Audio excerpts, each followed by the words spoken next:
চুরি টুরি দেয়নি অত পাইছে কিন্তু মাল মাল বোঝা যায় না দাদা। ইঞ্জিনিয়ার সাহেব বলছে যে ফুডে মাল নাই, তো এখান থেকে যাওয়ার রাস্তা একটাই একদিকে।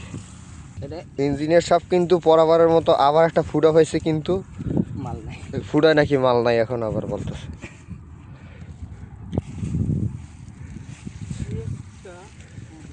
ফুডা দেখার জন্য আর একজন কর্মিক আছে কিন্তু এখানে সামনে, এই যে আর এই একজন ফুডা দেখার মানে ফুডা থেকে মাল বের করার জন্য। আর আমি হলাম ক্যামেরাম্যান, আমি হলাম ক্যামেরাম্যান।